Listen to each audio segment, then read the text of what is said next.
Good morning class. बैठिए बाबू। कहाँ तक बताए थे आप लोग को? आप बैठ जाओ बाबू।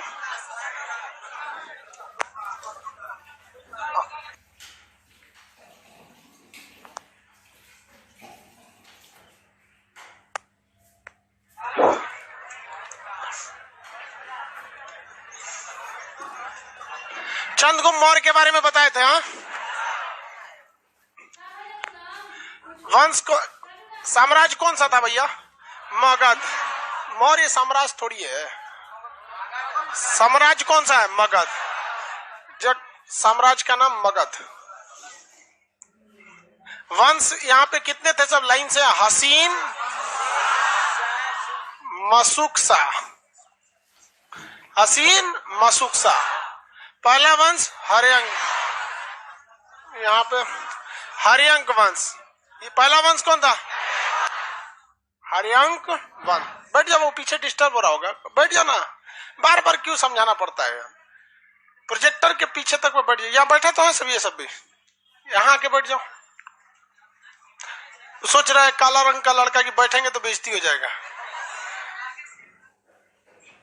सब लोग को गुड मॉर्निंग। बैठो। यहाँ जगह तो रहता ही, आगे अगर कहीं कहीं बैठ जाएगा। हर्यंक वंश के संस्थापक का नाम था बिंबिसार। हर्यंक वंश के संस्थापक बिंबिसार। इसकी हत्या कर दिया अजातशत्रु। अजातशत्रु को मार दिया उदयन। और उदयन को मार दिया, नहीं, उदयन को कोई मारा नहीं था। उसका बेटा नागदशक। नागदशक की हत्या किया शिशुनाग। कौन ने? शिशुनाग। राजधानी कहाँ ले गया? वैशाली। इसका बेटा आया कालाशोक। सबसे योग्य शासक कालाशोक। कालाशोक के बाद आया कौन सा? नंदी वर्मन। वो जैन धर्म वाला नंदी वर्मन नहीं, भाभी स्वामी दूसरा है ये नंदी वर्मन। इसको मार दिया किसने? महापद्म नंद। महापद्म नंद किस वंश का अंत करना चाहता था? किस जाति का? क्षत्रिय। महापद्म नंद का बेटा था धनानंद। धनानंद को मार दिया चंद्रगुप्त मौर्य। मौर्य वंश की स्थापना चंद्रगुप्त मौर्य। चंद्रगुप्त मौर्य को पहचान जो यूनान में इसे क्या कहा जाता है? सेंड्रोकोटस। सेंड्रोकोटस और चंद्रगुप्त को मैच कराया था विलियम जोन्स। तो ये चंद्रगुप्त मौर्य हो गया। चंद्रगुप्त मौर्य के गुरु का नाम क्या था? चाणक्य। चंद्रगुप्त मौर्य ने कौन सा धर्म अपना लिया? जैन धर्म। चंद्रगुप्त मौर्य ने किस विदेशी को हराया था? सेल्यूकस निकन। कितनी हाथियां गिफ्ट में दिया था? 500। चंद्रगुप्त मौर्य के प्रधानमंत्री का नाम क्या था? चंद्रगुप्त मौर्य के दरबार में कौन सा राजदूत आया था? मेगास्थनीज की पुस्तक का नाम है इंडिका। मेगास्थनीज की पुस्तक का नाम इंडिका। इंडिका में भारतीय समाज कितनी भाग में बटा था? भारतीयों को लिखने में इंटरेस्ट था? नहीं। भारत में उस समय लोहार ज्यादा थे या बढ़ई? बढ़ई। कुशल बढ़ई जो थे वो बहुत ज्यादा थे। चंद्रगुप्त मौर्य ने हाथी किसको दिया था? सेल्यूकस ने। एरिया, राकोसिया, जेड्रोसिया की जगह भी कौन देश है? अफगानिस्तान और पाकिस्तान। अफगानिस्तान और पाकिस्तान। इंडिका जो पुस्तक है वो मौर्य वंश की जानकारी देती है। मौर्य वंश की जानकारी के लिए एक और किताब है जो चाणक्य ने लिखा था, अर्थशास्त्र। अर्थशास्त्र में कितने अधिकरण हैं? 15 अधिकरण। राजा के कितने सिद्धांत? 7। राजा के सप्तांग सिद्धांत। पहला है राजा, दूसरा है आमात्य। आमात्य बोलिए, मंत्री नहीं। अब वो मंत्री हम आपको समझने के लिए बोले थे, आपको क्या बोलना है? आमात्य। पहला राजा, दूसरा अमात्य, तीसरा जनपद। जनपद एरिया नहीं, जनपद। कौन सा? जनपद। उसके बाद दुर्ग। दुर्ग के बाद मित्र। मित्र होना चाहिए, दोस्त बोलता है, उर्दू मत बोलो। मित्र। कोष। उसके बाद दंड। न्याय खतरनाक, उसको थूर थार के रद्द करना है। राजा तो सिद्धांत के बारे में यहाँ तक तो समझा दिए थे। हाँ, मार दिए थे कि नहीं? चंद्रगुप्त मौर्य को मार दिए थे। 298 ईसा पूर्व संलेखन विधि से प्राण को त्याग दिया। किसने? चंद्रगुप्त मौर्य। किसने प्राण त्याग किया? चंद्रगुप्त मौर्य। हम लोग यहाँ तक आ गए, यहाँ तक आ गए ना। और मौर्य वंश में एक वो महान शासक बचा, अशोक। अशोक के बाद कोई खास महान नहीं बचा, लेकिन अशोक बहुत लंबा टॉपिक है। फिर ये सब तो छोटा छोटा है। शुंग वंश, कर्ण वंश, सातवाहन वंश, सब छोटे छोटे। सीक्वेंस समझ में आ रहा है? किसी को दिक्कत नहीं ना है? क्या मौर्य वंश की स्थापना से पहले, यानी नंद वंश जब चल रहा था, यानी मौर्य वंश की स्थापना से पहले जब नंद डायनेस्टी चल रही थी, तो क्या कोई फॉरेन इन्वेजर भारत पर आक्रमण किया था? पहला विदेशी आक्रमणकारी डेरियस प्रथम। डेरियस प्रथम किस देश का था? ईरान। ईरान का उस समय का नाम फारस। डेरियस प्रथम को हम दाएं बाहु भी कहते हैं। डेरियस प्रथम को जो दाएं बाहु कहते हैं, तो ये जो डेरियस प्रथम है, ये किस वंश का शासक था? हखमनी वंश। कौन सा? हखमनी वंश। हखमनी वंश के शासक कौन थे? डेरियस प्रथम। डेरियस प्रथम से ही अशोक ने क्या सीखा था? शिलालेख पत्थरों पर लिखवाना, लेख लिखवाना शिलालेख वगैरह को सिखाता है। किसी को कोई दिक्कत नहीं है। अब हम आते हैं मौर्य वंश पे। मौर्य वंश में चंद्रगुप्त मौर्य की मृत्यु हो गई थी। कहां पर? श्रवणबेलगोला। श्रवणबेलगोला कहां पर है? कर्नाटक में। अब ये मिटा दे। आप लोग जब भी रिवाइज किया कीजिए ना, तो इसे एक बार लिख दीजिएगा हसीन मसूक सा, और कोशिश कीजिए इतने पे पूरा रिवाइज करते, इतने पे छोटा छोटा, एकदम छोटा छोटा रहेगा, आराम से क्या हो जाएगा, याद हो जाएगा, आपको दिक्कत नहीं आने वाला। हमको वंश का नाम लिख देते हैं मौर्य डायनेस्टी वंश। मौर्य वंश के संस्थापक चंद्रगुप्त मौर्य। तो इसका पहला राजा हो गया चंद्रगुप्त। ये नाम बहुत ज्यादा आएगा जी, चंद्रगुप्त प्रथम, चंद्रगुप्त द्वितीय, चंद्रगुप्त विक्रमादित्य, बड़ी ज्यादा नाम आएंगे सब। चंद्रगुप्त मौर्य, एक आएगा चंद्रगुप्त प्रथम, वो दूसरे खानदान का है। चंद्रगुप्त मौर्य, इनकी मृत्यु हो गई किस विधि से? इनका बेटा बिंदुसार। राज सिंहासन पे कौन बैठा? बिंदुसार। राज सिंहासन पे बैठा बिंदुसार। बिंदुसार भी एक तरह का योग्य शासक था, लेकिन इतना बड़ा योग्य नहीं था कि जिसे इतिहास में बहुत ज्यादा जगह दिया जा सके, क्योंकि इसे अपने बाप की छोड़ी हुई सिंहासन को मिला था। यह आजीवक संप्रदाय को मानता था। किस धर्म को मानता था? आजीवक संप्रदाय। आजीवक संप्रदाय के संस्थापक कौन थे? मोगलीपोतिस गोसाल। आजीवक कौन थे भैया? ये आजीवक संप्रदाय को मानने वाला था। आजीवक संप्रदाय के प्रति, आजीवक संप्रदाय, इसके थोड़ी सी श्रद्धा ज्यादा थी।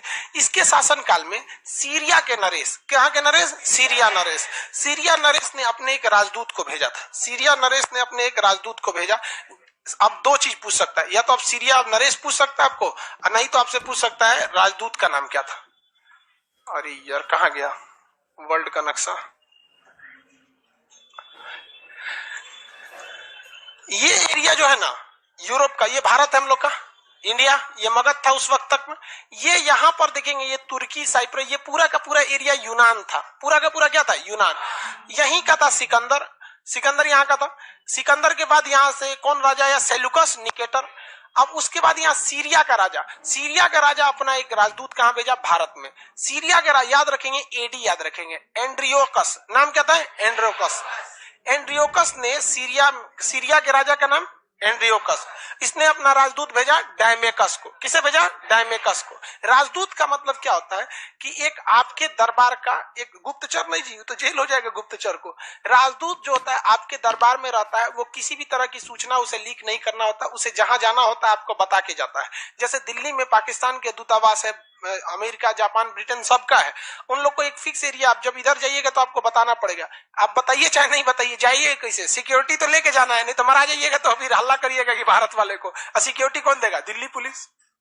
तो दिल्ली पुलिस अपने बोलते कि पाकिस्तान वाला जा रहा है, पता नहीं क्या करने जामा मस्जिद में। हाँ? तो वैसे ही राजदूत था। एड्रियोकस ने अपना राजदूत किसे भेजा? डायमेकस को। एड्रियोकस ने अपना राजदूत किसे भेजा? डायमेकस। ये डायमेकस किसके दरबार में आया था? बिंदुसार के। इस समय भारत में राजा कौन था? बिंदुसार। तो बिंदुसार के दरबार में कौन आया? डायमेकस आया। ये डायमेकस, बिंदुसार से पहले कौन था राजा? चंद्रगुप्त। कौन था? चंद्रगुप्त। तो ये डायमेकस जो आया, ये बिंदुसार के समय आया, जबकि चंद्रगुप्त मौर्य के समय कौन आया था? मेघास्थनीज। तो क्वेश्चन आएगा कि मेघास्थनीज का उत्तराधिकारी कौन था?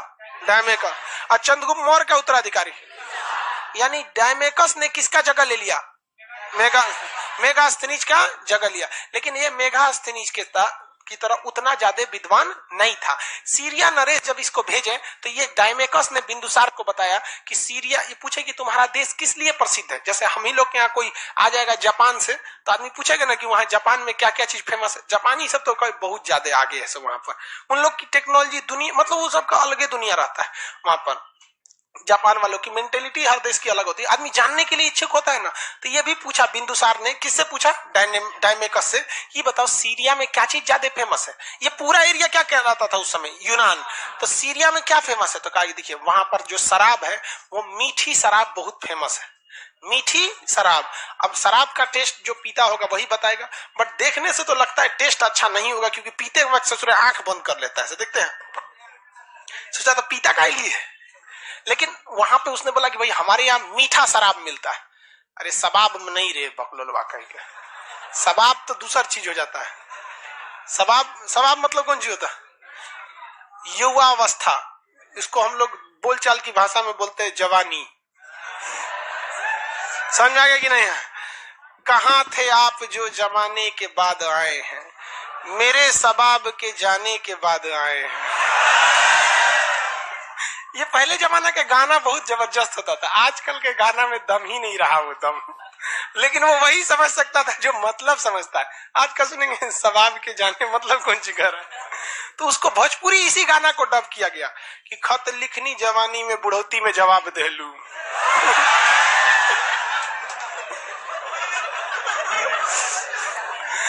यहाँ पर सीरिया में क्या फेमस था भैया? मीठी शराब। और यहाँ अंजीर बहुत फेमस था। अंजीर एक ड्राई फ्रूट होता है, जैसे छोहाड़ा होता है ना, वैसे ही अंजीर होता है, इतना बड़ा सा होता है, बीच में हल्का सा सुराख होता है, बस इसी को क्या कहते हैं? अंजीर कहते हैं। काजू बादाम खाए हैं, वैसे ही छोटा इतना बड़ा होता है, उसे क्या कहेंगे? अंजीर कहते हैं। क्या हो गया बोलो? अरे यार तुम लोग क्या बोलता है? लाइव क्लास छोड़ के तुम लोग को बैठना सिखाएंगे। कौन है ये पीला? कहीं सेटल हो जाना भैया जल्दी जल्दी, दिमाग खराब करता है, सबको पीछे वाले को डिस्टर्ब होता है। अंजीर देखिए, ये सबको भगा देंगे अब तुम लोग को। बीच में 20 बार नहीं बोलेंगे। तुमको नहीं दे, पीछे वाला को खड़ा हो गया दिख रहा होगा, तू प्रोजेक्टर पे देखना पीछे वाला। अगवा कौन जी देखता है हमको, उस पर नहीं दिख रहा है। यो कम नहीं खकोरता है सो। गांव से आएगा सो तो जब टाइप का देखेगा सो, सबसे पहले तो गांव से जो आएगा सो कूलर में चला के देखता है सो। भाई चल तो रे, हाँ एसी चला के देखता है। चल ध्यान से देखो, यहाँ पे एडजस्ट नहीं करता है सो। देखो तो दो चीजें, एक मीठी शराब और एक अंजीर। अंजीर काफी अच्छा चीज होता है, ड्राई फ्रूट होता है, जिस तरह से काजू किशमिश खाया जाता है वैसे इतना छोटा सा अंजीर होता है, काफी महंगा मिलता है, 900 रुपए केजी है। तो अंजीर में होता है एनर्जी, स्टेमिना ज्यादा होती है। बट अंजीर हो गया, पपीता हो गया, अनानास हो गया, ये किसी गर्भवती महिला को नहीं खिलाया जाता है, वरना उसका एबॉर्शन हो जाता है। तो पपीता, अंजीर, अनानास ये सब चीजें मतलब मना रहता है। तो आप लोग इसको याद रखिएगा, आगे जाके ध्यान दीजिएगा, ना तो पता चला आप लेके आए और पढ़ल लिखल ना थी, अब मार 1 किलो पपीता खा ले। आपको क्या हो सकता है? दिक्कत हो जाएगा। तो अंजीर, अनानास लिख रहा, लिख ले घर जाके लिख लियो। इसमें गलत क्या है यार? क्या गलत है इसमें? सही है। इसको हम लोग को अंग्रेजों ने इस तरह से बांध के चले गए कि शिक्षा को भी ससुरा उसने 2 भाग में बांट दिया। वहां सबको पता है इसमें क्या गलत है। आप एक नवजात शिशु की जान लेते हैं अपनी लापरवाही की वजह से, और उसको देहात में कहा जाता है कि बच्चा नुकसान हो गया, सोच कचर के खा गई लोग उल्टा सीधा कुछ। ये मीठी शराब। और दूसरा बोला यहाँ के दार्शनिक लोग बहुत डेवलप है। तो दार्शनिक 3 चीज, सीरिया के 3 चीज फेमस थे, मीठी शराब, अंजीर, दार्शनिक। दार्शनिक उसे कहा जाता है जो दर्शन शास्त्र की पढ़ाई करता है। दर्शन शास्त्र मतलब बहुत ही अच्छी फिलॉसफी बोलता है कि इस तरह से करिए, मतलब समाज सुधारक। तो इसने कहा किससे? डायमेकस से, कि बोल भैया तू अपने राजा एंड्रियोकस को क्या बोलो कि हमको मीठी शराब भेजे, अंजीर भेजे और दार्शनिक भेजे। तो इसने सीरिया के राजा एंड्रियोकस ने बिंदुसार को मीठी शराब भेज दिया, अंजीर भेज दिया, और दार्शनिक की जगह एगो खत चिट्ठी लिख के भेज दिया। उसमें लिखा था कि दार्शनिक बहुत ही योग्य व्यक्ति होते हैं, ये शिक्षा के धरोहर होते हैं, अतः हम शिक्षा के धरोहर यानी सरस्वती का व्यापार नहीं करते हैं, इसलिए हम आपको दार्शनिक नहीं भेज सकते। और ये देखिए वो लोग की इतनी ज्यादा बुद्धि थी। और यहाँ भारत में जितने इंजीनियर बनेंगे, डॉक्टर बनेंगे, IIM से मैनेजमेंट करेंगे, अमेरिका चल जाएंगे। सोच रहा एम्स में पढ़ेगा यहाँ, डॉक्टर बनेगा अमेरिका, IIT पढ़ेगा कानपुर में, डॉक्टर बनेगा जर्मनी में, इंजीनियर बन जाएगा जर्मनी में जाएगा। तो हमारे यहाँ से शिक्षा का क्या होता है? ड्रेन हो जाता है, बाहर चले जाते हैं। जबकि वो उस समय इतना डेवलप थे कि एक राजा के प्रस्ताव को ठुकरा दिए कि हम दार्शनिकों का व्यापार नहीं करते। तो भारत में भी अभी भी नासा में ना 50% से ज्यादा साइंटिस्ट इंडिया के हैं। भारत सरकार बैन लगा दे तो अभी इसरो ऑटोमेटिक आगे चल जाएगा। तो यहाँ पे समझ में आ गया आपको? किसी को यहाँ तक में कोई दिक्कत नहीं ना? चंद्रगुप्त मौर्य का उत्तराधिकारी कौन था? बिंदुसार के दरबार में सीरिया नरेश एंड्रियोकस ने किसे राजदूत बनाकर? डायमेकस किसका जगह लिया? मेगास्थनीज बुढ़ा उड़ा गया था। तो सीरिया के नरेश से इसने 3 चीजों का प्रस्ताव रखा। किस किस चीज का? मीठी शराब, अंजीर और दार्शनिक। मीठी शराब, अंजीर और दार्शनिक। किस चीज को देने से मना कर दिया गया? दार्शनिक। इनके समय में बिंदुसार के समय में ये मिस्र है। कौन सा जगह है? मिस्र। सीबीएसई वाला मिस्र को इजिप्ट बोलता है। सब क्या कहता है? इजिप्ट। हिंदी मीडियम वाला क्या कहता है? मिस्र। तो मिस्र के राजा फिलोडोल्फ जो थे, ये अपना एक राजदूत भेजे जिसका नाम था डायनेसियस। डायनासोर नहीं, डायनेसियस। फिलाडोल्फ। मिस्र के राजा फिलाडेल्फ, मिस्र के राजा फिलाडोल्फ, मिस्र के राजा फिलाडोल्फ। अपना किस राजदूत को भेजा? डायमेसियस। किसे? और यहां पे देखिए, ये कौन सा था? डायमेकस। ये कौन सा है? डायमेसियस। डायनासोर से याद रखिएगा। इसको भी भेजा था। हालांकि ये नहीं पूछता है, लेकिन पूछता कौन सा है? डायमेकस को पूछता है। कहां का था डायमेकस? सीरिया नरेस। ये तीन चीजें ने मिल गया। अब आते हैं अपने भारत वाले एरिया पे। विश्व को तो बहुत देख लिया। ये जब बिंदुसार यहाँ मगध पे शासन कर रहा था, तो इसी समय कश्मीर के लोगों ने विद्रोह कर दिया, पत्थर चलाने लगा। हम मगध में नहीं रहेंगे, मगध में हम नहीं रहेंगे, हम अलग चाहते हैं, स्वतंत्र चाहते हैं। हम क्या चाहते हैं? आजादी। मांगने लगा आजादी। तो यहाँ बिंदुसार ने अपना राजा सुसीम, बेटा सुसीम को, किसे भेजा? सुसीम को कचर के पीट दिया सब। सुसीम इस विद्रोह को नहीं दबा पाया। तो उस समय जो कश्मीर था, कश्मीर का राज्यपाल यानी वहां का राजकुमार कौन था? सुसीम किसका बेटा था? बिंदुसार का बेटा था। लेकिन क्या वो इस कश्मीर के विद्रोह को दबा सका? तो उस समय दक्षिण भारत में ड्यूटी कर रहा था अवंती में। अवंती का राजा कौन था भैया? अशोक। अवंती का राजा अशोक। ये वही अवंती है जिसे हर्यंक वंश के संस्थापक बिंबिसार ने अपने राजवैद्य जीवक को भेजकर यहाँ चंद प्रधोत का इलाज कराया और जीत लिया था। बाद में इन्हीं के समय।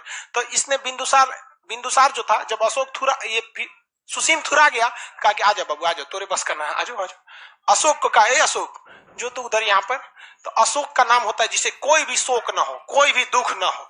कहा कि ठीक है, कश्मीर के विद्रोह को दबाना है। सेना लेके गया, काट दिया साफ। संदेश भिजवाया कि तो 2 दिन में साफ हो गया जी, यहाँ पे कश्मीर का विद्रोह शांत हो गया। तो इसके बाबूजी कौन थे? बिंदुसार। पूछे कि रे भाई, तोरा बड़का भैया सुसीम नहीं दबा पा रहा था विद्रोह को, तुमने कैसे दबा दिया? क्या विद्रोह दबाना कौन सा बड़ा बात है? तलवार है, काट दिए, कोई है नहीं है, विद्रोह कौन करेगा? सुलह दिया सबको यहाँ पे। और उसने स्थापना किया वहां पर एक शहर जिसका नाम श्रीनगर। जो श्रीनगर चिल्लाते हैं लोग ना, और इमरान खान कहते हैं कश्मीर हमारा है, मतलब श्रीनगर भी हमारा है। सोच रहा बिहारी ने वहां बसाया था। कैसे बसाया पता ना? साफ कर दिया, बहुत ही क्रूरता से खत्म कर दिया यहाँ के विद्रोह को। और यहाँ कौन से शहर की स्थापना किया? श्रीनगर। इसकी जानकारी जो मिलती है वो किसी भी इंडिका पुस्तक में नहीं है, और ना ही चाणक्य की पुस्तक अर्थशास्त्र में। इसकी जानकारी लिखी गई है, कल्हन नाम के एक व्यक्ति ने पुस्तक लिखा, राजतरंगिणी। कल्हन की पुस्तक राजतरंगिणी। कश्मीर के बारे में ज्यादा जानकारी कौन पुस्तक देती है? राजतरंगिणी। किसने लिखा है? कल्हन की पुस्तक राजतरंगिणी है। और अशोक ने पूरी तरह विद्रोह को दबा दिया था, किसी को कोई दिक्कत नहीं। अशोक के पिताजी का नाम क्या था? बिंदुसार। यहाँ पे ये तो समझ में आ गया, आजीवक संप्रदाय को मांगते थे। इनके समय 2 जगह से राजदूत आए थे, एक सीरिया से और दूसरा मिस्र से। सीरिया और मिस्र से। सीरिया डायमेकस था और इसका डायनोसियस। ये डायमेकस, यहाँ से डायमेसियस, यहाँ से डायमेकस, इन्हें डायमेसियस। सीरिया नरेश से इसने 3 चीजें मांगी थी, मीठी शराब, अंजीर और दार्शनिक नहीं दिया था। इनके समय विद्रोह कहाँ हुआ था भैया? कश्मीर में हुआ था। कश्मीर के विद्रोह को दबाने के लिए पहले इसने किसे भेजा? सुसीम को भेजा। किसे भेजा? सुसीम को। क्या सुसीम दबा पाया था विद्रोह को? सुसीम ने विद्रोह को नहीं दबा पाया। तो किसे भेजा था? अशोक ने क्या कर दिया? दबा दिया। अशोक ने कौन शहर की स्थापना किया? श्रीनगर शहर की स्थापना किया। बिंदुसार के बाद उसका बेटा कौन बना शासक? बनना किसको चाहिए? सुसीम को। बनना किसको चाहिए? सुसीम को। लेकिन सुसीम कोई योग्य थे? तो किसे बनाया गया? अशोक को बनाया गया। ऐसा कहा जाता है कि अशोक ने अपने राजा बनने के लिए 99 भाइयों को कत्ल कर दिया, और उसे यहाँ कुमरार में स्थित एक जगह है, अगम कुआं, कदम कुआं नहीं, अगम कुआं, वहां एक कुआं है, चंडी कुआं कहते हैं, उसी में काट कूट के सबको भर दिया। 99 भाई सब लीगल थोड़े थे, सब इलीगल हो रहता है। 99 भाई मतलब समझ रहे हैं, एक बेटा रहता है कम से कम 9 महीना पेट में, को साल लगल हो गए, तो एक गो से तो संभव ही नहीं है। होते थे सभी सब उस समय ये सब बहुत होता था। अशोक ने अपने 99 भाइयों की हत्या किया, लेकिन इसका ऐतिहासिक प्रमाण नहीं है। ये ग्रंथ मतलब धार्मिक ग्रंथ में ऐसी जानकारी मिलती है।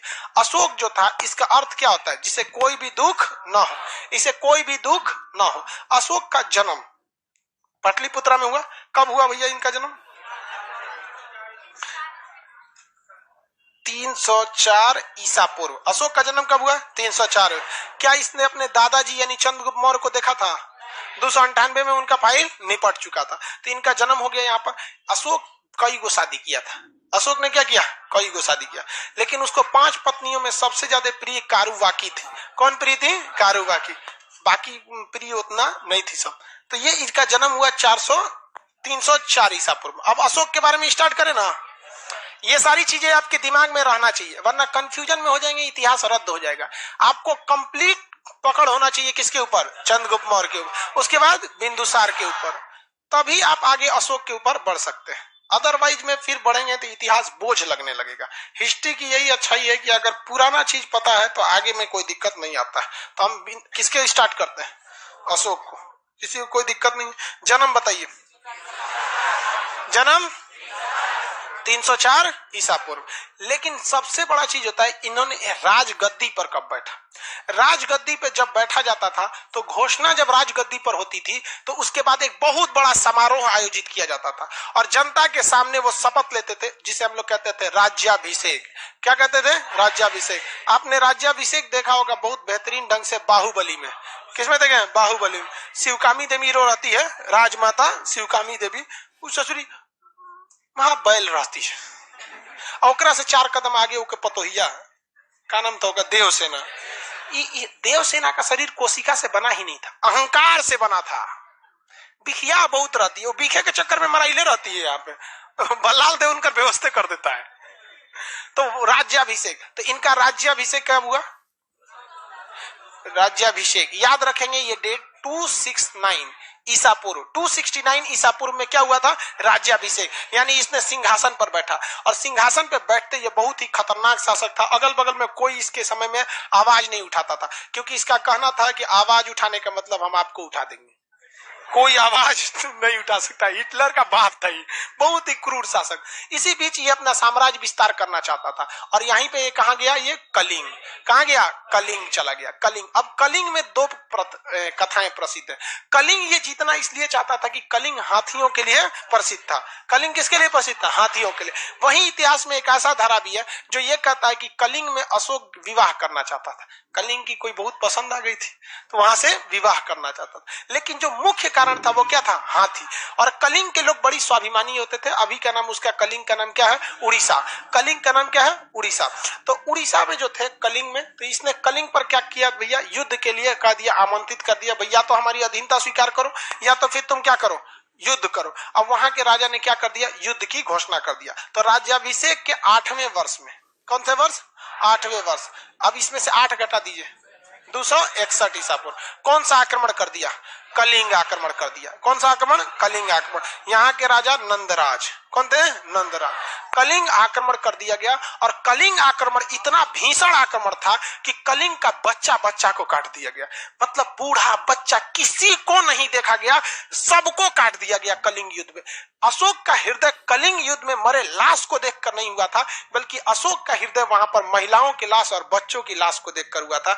जो महिलाएं घर का काम करती है, जो युद्ध कभी नहीं कर सकती हैं, अगर उसे कोई काट दे, 5 साल 6 साल के बच्चे को अगर काट दिया जाए तो किसी भी व्यक्ति का हृदय पिघल जाता है। लोग दुश्मन के दुश्मनी जो होती है ना, तो दुश्मन के भी बच्चे को आदमी थोड़ा सा कहता है तो बच्चा है। यहाँ पे इतना नरसंहार हुआ, इतना काट दिया गया कि अशोक का हृदय पूरी तरह से परिवर्तन हुआ। युद्ध के मैदान में ही अपना तलवार छोड़ दिया था पूरी तरह से, एकदम न लड़ने वाले हैं। क्या मिला हमको? हमारी सीमाएं थोड़ी और आगे बढ़ गई, लेकिन हम तो क्या हो गए? पूरी तरह से मानवता के नाम पर हम कलंक हो गए। कलिंग युद्ध ने अशोक का हृदय परिवर्तित कर दिया। पूरी तरह से टेंशन में रहता था। इसकी पत्नी आके मनाती थी, क्या हो गया? जीत के भाग, ससुरी टेंशन में है।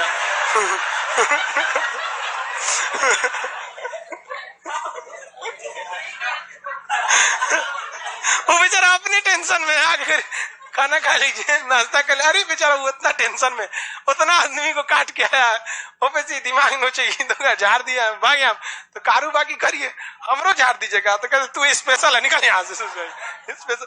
लड़का सबको गुस्सा आता है तो किसी को नहीं पहचानता है, भले बाद में मना ले सो।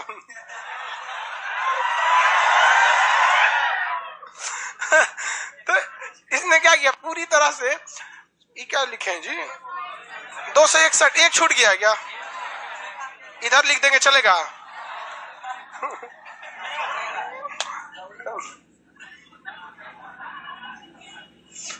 एक छूट गया था वहां। तो 261 ईसा पूर्व में क्या हो गया था भाई, कलिंग युद्ध किया। कलिंग युद्ध के बाद इनका क्या हो गया, हृदय परिवर्तित हो गया।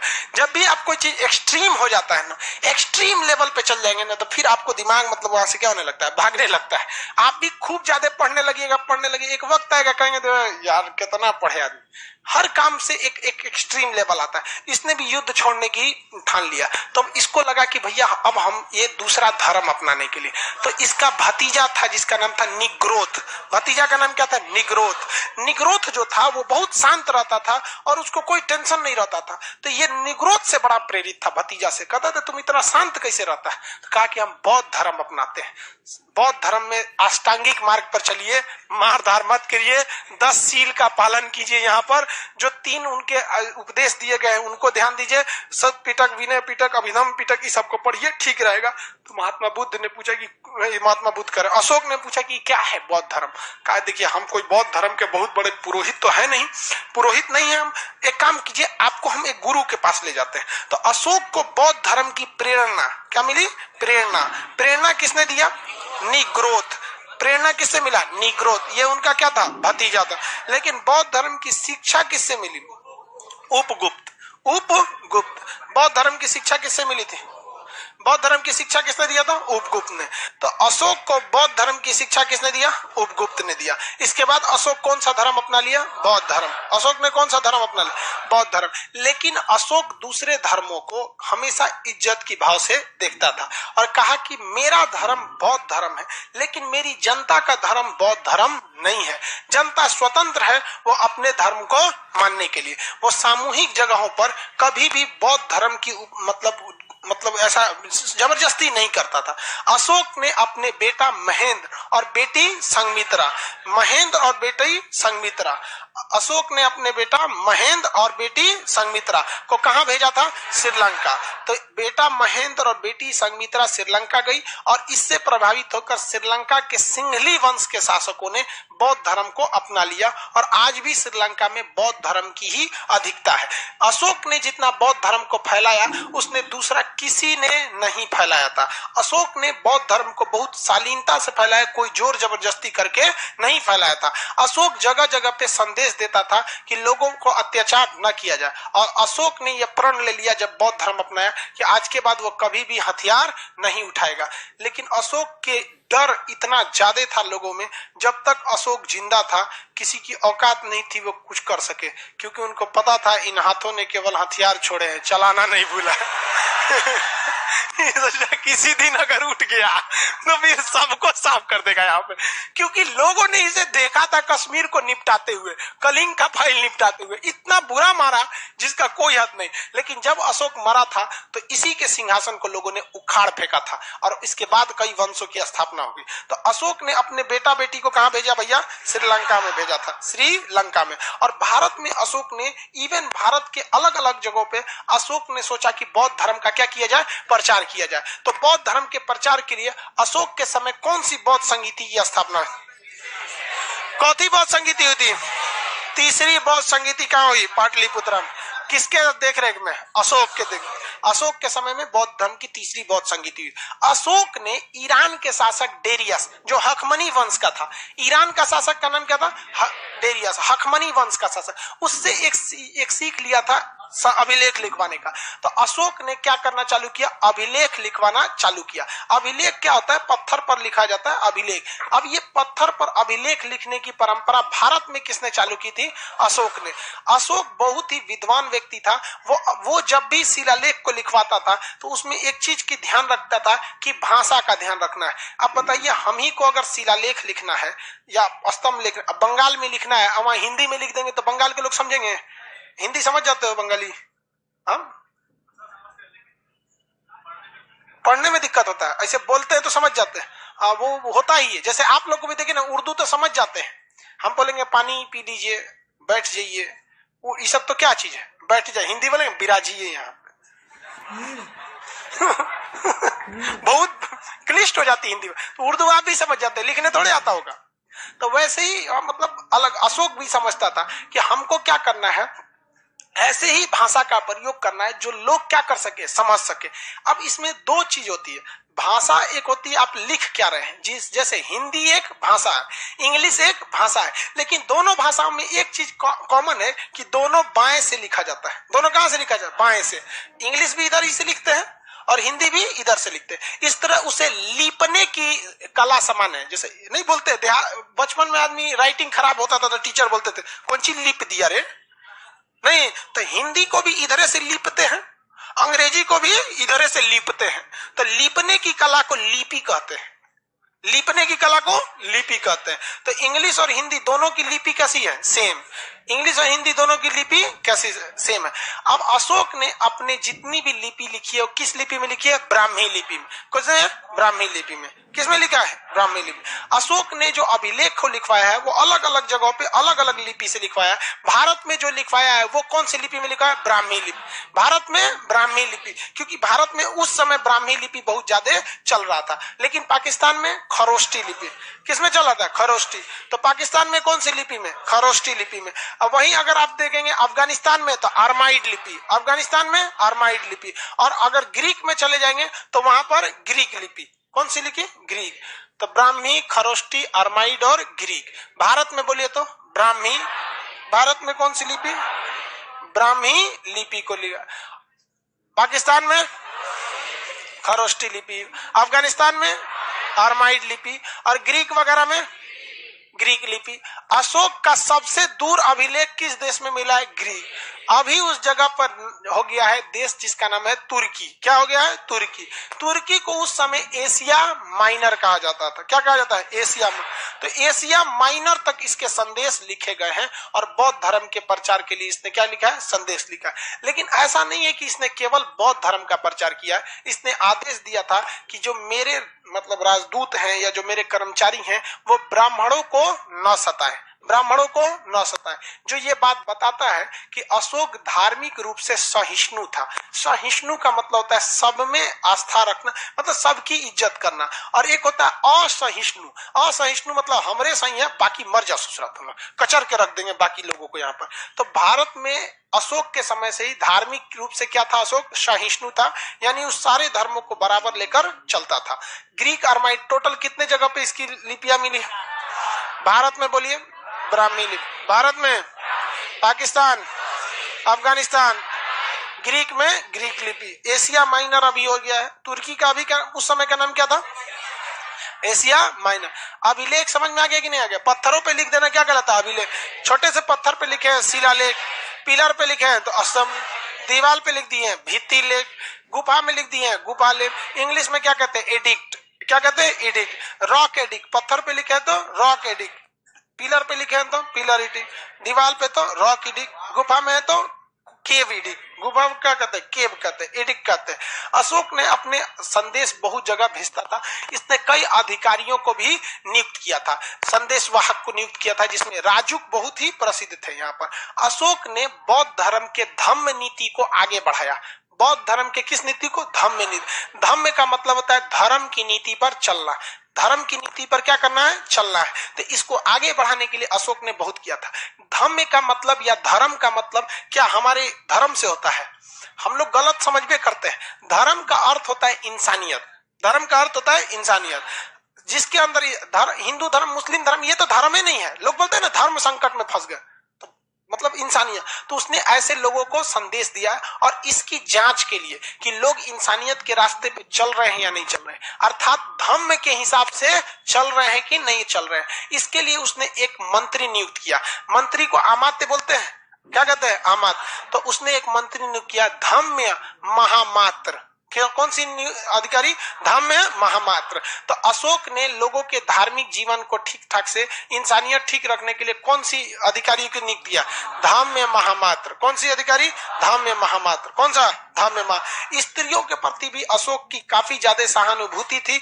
स्त्रियों की बहुत ज्यादा हत्या भी हो गई थी यहाँ पर, और बाकी इनकी 4-5 गो पत्नी थी सब वहां पर। तो स्त्रियों की देखरेख के लिए, उनकी स्थिति को जांच करने के लिए जिस तरह आज के समय में महिला आयोग है, उस समय स्त्री महामात्र की स्थापना किया था अशोक ने। अशोक ने अपने ज्यादातर मतलब इसको संदेश को किसके माध्यम से फैला था? शिलालेख के माध्यम से फैला दिया था। अशोक ने कई अन्य भी काम किए थे, तीर्थ यात्रा कर इत्यादि को भी हटाया था अशोक। हालांकि अशोक ने कभी भी बौद्ध धर्म को किसी भी तरह का राजकीय धर्म घोषित नहीं किया। समझ में आ रहा है कि नहीं आ रहा? अशोक, किसी को कंफ्यूजन नहीं ना है?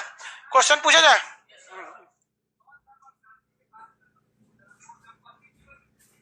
हाँ हाँ हाँ, ठीक ठाक, फैमिली के साथ रहते थे। बौद्ध धर्म के बाद भी वो लोग फैमिली के साथ रहता था। पहले के जमाने में महावीर स्वामी, महात्मा बुद्ध ना, ये लोग घर छोड़ के भाग गया, बाकी लोग घर नहीं छोड़े थे लोग यहाँ पे। अशोक का जन्म कब हुआ था? अशोक का जन्म, अशोक का राज्याभिषेक कब हुआ? राज्याभिषेक के चौथे वर्ष कलिंग युद्ध। कलिंग युद्ध के समय राजा कौन था? नंदराज। कलिंग युद्ध की जानकारी अशोक ने किसी शिलालेख में दिया है? दिया। वो हम आगे पढ़ाएंगे, और अशोक के 14 शिलालेख तो उसमें ही बताएंगे। लेकिन कलिंग युद्ध की विस्तृत जानकारी ये एक अभिलेख से मिलता है जिसका नाम है हाथी गुफा अभिलेख। ये उड़ीसा में स्थित है, हाथी गुफा अभिलेख। तो कलिंग युद्ध की जानकारी किस अभिलेख से मिलती है? हाथी गुफा अभिलेख। विस्तृत जानकारी हाथी गुफा अभिलेख। क्या हाथी गुफा अभिलेख अशोक का है? नहीं। क्या नंदराज का है? नहीं। उड़ीसा का राजा खारबेल का। उड़ीसा का राजा खारबेल, उड़ीसा के राजा खारबेल ने अपने यहाँ हाथी गुफा अभिलेख, एक अभिलेख बनवाया जो आकार में कैसा था? हाथी के समय। तो हाथी गुफा अभिलेख बनवाया, उसमें उसने विस्तृत जानकारी दे रखी है किसके बारे में? कलिंग के बारे में, अशोक के बारे में, कि अशोक नामक राजा मगध से आकर कलिंग पर क्या किया था? आक्रमण किया, और कलिंग को भारत में क्या कर लिया गया था? मिला लिया गया था। कलिंग युद्ध के बाद अशोक ने बौद्ध धर्म को जानने के लिए, बौद्ध धर्म की प्रेरणा किसने दिया था? निग्रोध। बौद्ध धर्म की शिक्षा किसने दिया? अशोक की 5 पत्नियों में सबसे प्रिय पत्नी कारू। बाकी अशोक ने अपने बेटा और बेटी का नाम बताइए तो? संघमित्रा और महेंद्र।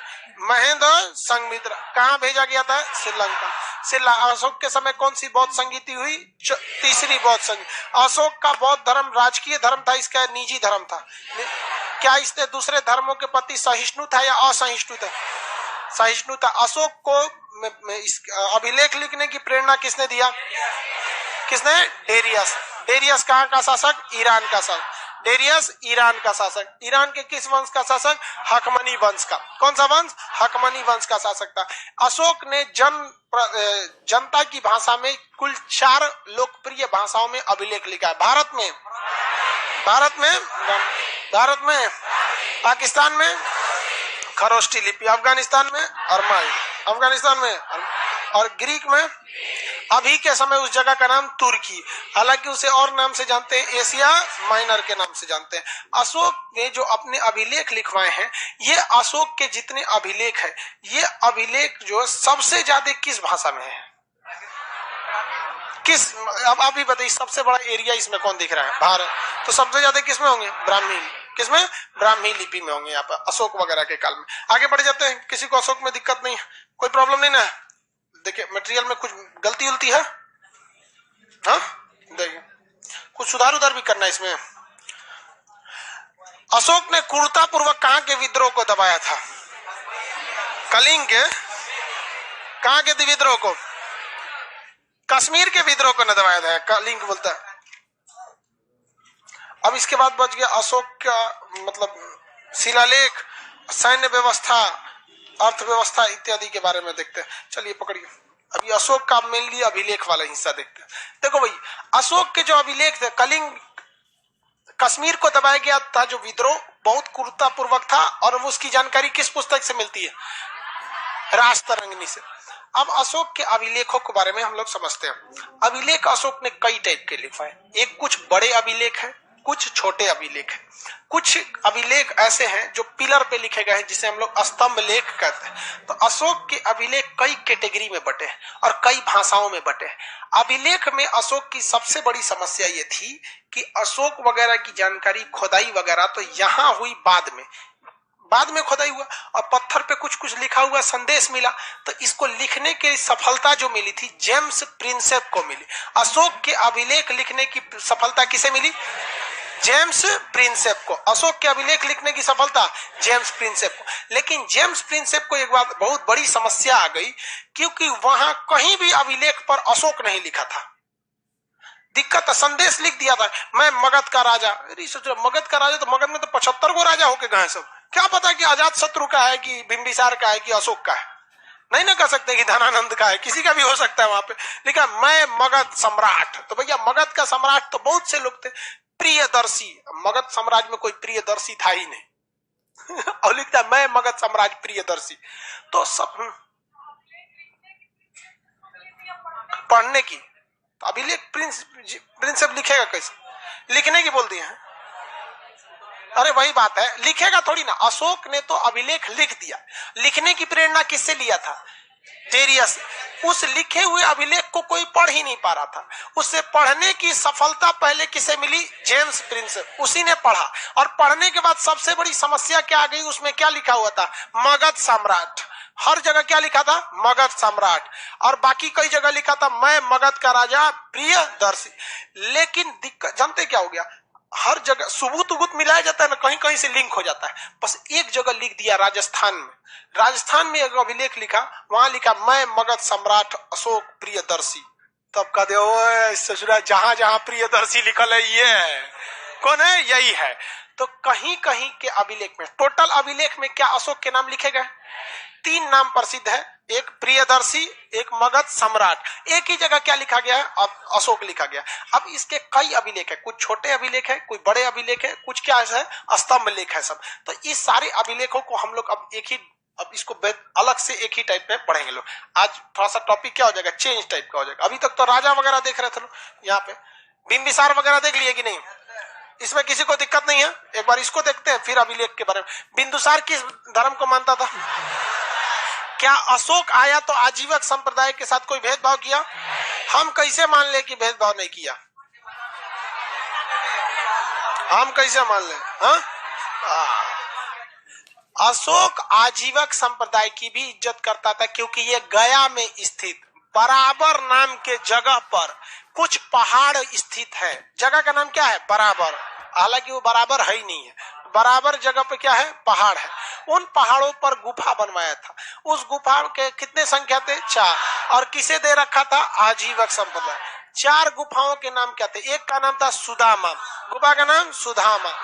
कर्ण, चोपड़ा, विश्व झोपड़ी। सुदामा, कर्ण, चोपड़ा, विश्व झोपड़ी। सुदामा, कर्ण, चोपड़ा, विश्व झोपड़ी। सुदामा, कर्ण, चोपड़ा, विश्व झोपड़ी। सुदामा, कर्ण, चोपड़ा, विश्व झोपड़ी। ये 4 गुफाएं इसने किसे दे रखा था? आजीवक। इससे यह स्पष्ट होता है कि अशोक आजीवक संप्रदाय के प्रति भी श्रद्धा रखता था। ब्राह्मणों को न सताने का आदेश दिया, इसका मतलब यह हिंदू धर्म में भी श्रद्धा रखता था। खुद कौन से धर्म को अपनाता था? बौद्ध धर्म को। इसके दरबार में जैन धर्म के लोगों को भी बहुत इज्जत सत्कार दिया गया था। महिलाओं की स्थिति सुधारने के लिए महिला महामात्र नामक अधिकारी की नियुक्ति किया था।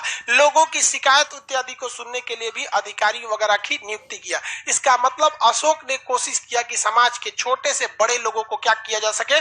बराबर का दर्जा दिया जा सके। और अपने संदेश को फैलाने पर क्या रखा था? शिलालेख। और ये इसकी इंसानियत थी कि मगध का इतना प्रतापी योग्य शासक होने के बावजूद वो अपना नाम अशोक नहीं लिखवाता था। और यहाँ लोग एगो विधायक जी नाली बनवाते हैं तो नाली से पहले खुदवा के लिख जाते हैं स्वर्गीय फलाना, स्वर्गीय नहीं जी, माननीय, गलती हो गया, माननीय है मतलब फलाना आदमी है, स्वर्गीय नहीं, माननीय लिखवा दे। जबकि वो केवल क्या लिखवाता था? मगध सम्राट। जबकि ऐसा भी तो हो सकता है, मुखिया जी अगर नाली बनवाए या सड़क बनवाए तो लिख सकते हैं ना, माननीय मुखिया के कर कमलों से मतलब प्रारंभ किया गया। तो माननीय मुखिया अगवा नाम जरूर लिखवाता है, और वो अशोक इतना महान होने के बाद भी जल्दी नाम नहीं लिखाया था, इसीलिए समस्या हो गई थी उसे पढ़ने में कामयाबी सबसे पहले किसे मिले? James Prince. अब हमें क्या पढ़ना है? अशोक के शिलालेखों, स्तंभ लेख, छोटे लेख, बड़े लेख इत्यादि के बारे में अब हम चर्चा कल करेंगे। आज के लिए इतना ही।